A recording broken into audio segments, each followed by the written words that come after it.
इस वीडियो में बताई गई सारी जानकारी पब्लिक प्लेटफॉर्म पर उपलब्ध है। इसमें ऐसी कोई जानकारी नहीं दी गई है जिससे हमारे सुरक्षा बलों की गोपनीयता भंग होती है। डिफेंस डिटेक्टिव सेना का सम्मान करता है और उन्हीं जानकारियों के आधार पर काम करता है जो सार्वजनिक रूप से मौजूद है। दोस्तों, भारत एक साथ दो बड़े मोर्चों पर मजबूती के साथ लड़ रहा है। एक तरफ तो उसने अमेरिका के सामने ताल ठोक दी है।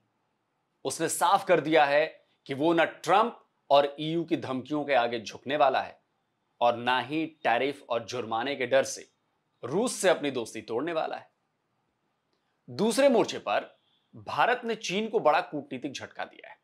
भारत ने चीन के दुश्मन फिलीपींस के साथ अपनी दोस्ती को और ज्यादा मजबूत कर लिया है। एक तरफ फिलीपींस के प्रेसिडेंट फर्डिनांड आर मार्कोस अपने 14 कैबिनेट मिनिस्टर्स और हाई लेवल बिजनेस डेलीगेशन के साथ भारत के दौरे पर हैं, तो दूसरी तरफ इंडियन नेवी चीन की चौहद्दी के ठीक पास फिलीपींस की नेवी के साथ मिलकर ड्रिल कर रही है। इससे चीन जो है वो बुरी तरह चढ़ा हुआ है। चीन को साउथ चाइना सी में भारत की ये जो दखल है वो कांटे की तरह चुभ रही है। चीन को लगता है कि वो पाकिस्तान के साथ गलबैयां करे तो ठीक है, पाकिस्तान के साथ मिलकर भारत की सीमा के पास अरब सागर में नेवी की ड्रिल करे, नेवल ड्रिल करे तो वो ठीक है, लेकिन भारत उसके दुश्मनों के साथ दोस्ती ना बढ़ाए तो भैया ऐसा तो नहीं होगा ना। उसकी सीमा के पास नेवल ड्रिल भारत ना करे ये वो चाहता है, लेकिन चीन के चाहने से क्या होता है? भारत तो वही करता है जो उसके लिए सही और सुरक्षित होता है।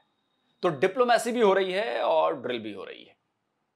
फिलीपींस के प्रेसिडेंट मार्कोस 4 से 8 अगस्त तक के दौरे पर भारत आए हुए हैं और पिछले 3 दिनों में दोनों देशों के राष्ट्राध्यक्षों के बीच कई मुद्दों पर बातचीत हुई है, कई समझौतों पर सहमति बन चुकी है।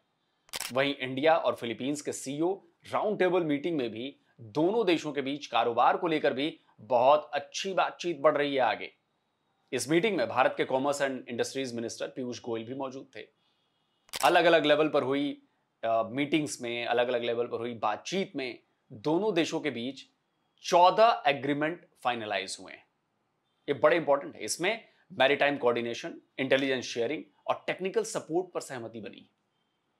आतंकवाद, वायलेंट एक्सट्रीमिज्म, टेररिस्ट फंडिंग और ट्रांसनेशनल ऑर्गेनाइज्ड क्राइम्स पर भी साथ मिलकर काम करने के अलावा ship building, maritime connectivity, coastal surveillance में भी साझेदारी पर दोनों देश एक साथ आ रहे हैं। Several agreements, MOUs were concluded and exchanged during the visit. There were 14 of them. 11 of them. 14 of them. These include mutual legal assistance treaty in criminal matters, a treaty on transfer of sentenced persons, terms of reference on negotiations for the India-Philippines Preferential Trade Agreement, terms of reference for service staff talks, Army, Air Force, and Navy, enhanced cooperation between Coast Guards, statement of intent on cooperation in space, cultural exchange program, a program of cooperation in science and technology, an MOU for cooperation in digital technologies, and an implementation program for tourist cooperation. दोनों देशों ने यानी कि Philippines और भारत ने एक दूसरे के लिए टूरिस्ट वीजा फ्री कर दिया है।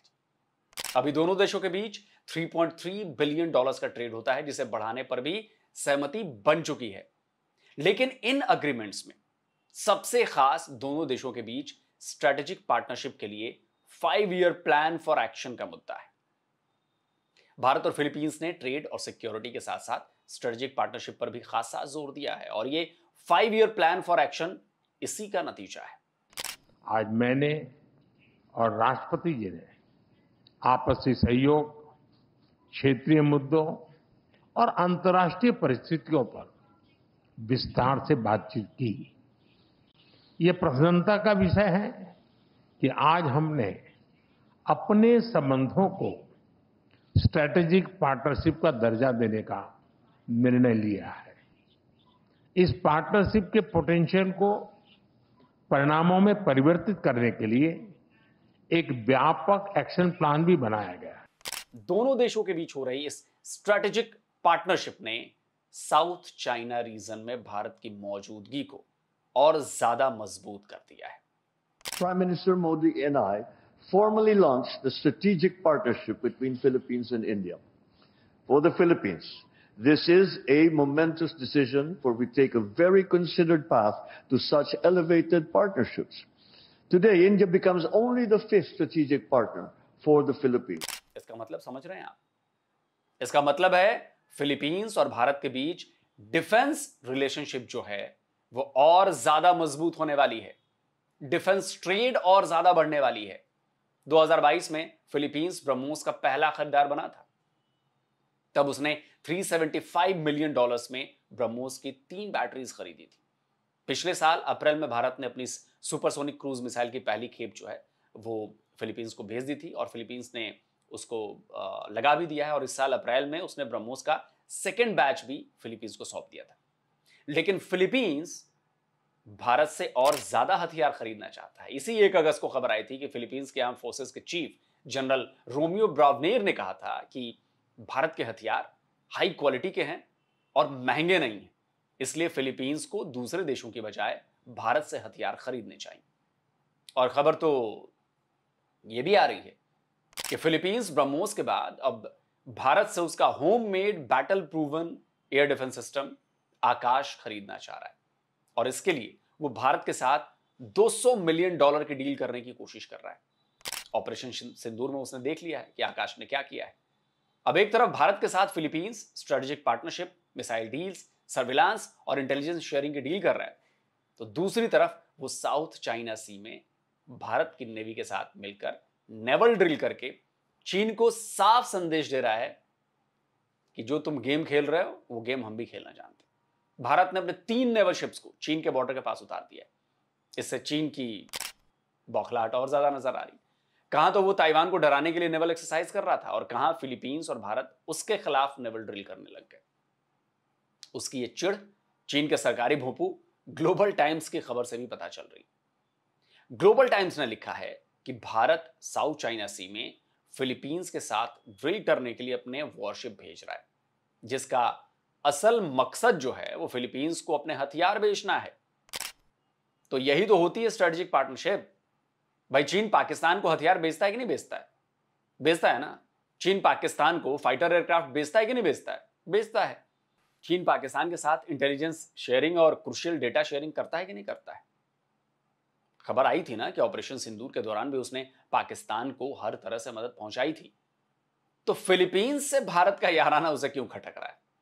और खटक रहा है तो उसकी बला से। भारत की अपनी कूटनीति ऐसे ही जारी रहेगी, बिना रुके बिना झुके। तो दोस्तों, उम्मीद है कि आज का ये वीडियो आपको पसंद आया होगा। पसंद आया तो वीडियो को लाइक करिए, शेयर करिए और जिन दोस्तों ने अभी तक डिफेंस डिटेक्टिव को सब्सक्राइब नहीं किया है तो भाई चैनल को सब्सक्राइब करिए, साथ में बेल आइकन प्रेस करिए और हाँ, ऑल नोटिफिकेशन जरूर ऑन करिएगा ताकि हमारे द्वारा अपलोड किए गए हर वीडियो की जानकारी आप तक फौरन पहुंच जाए।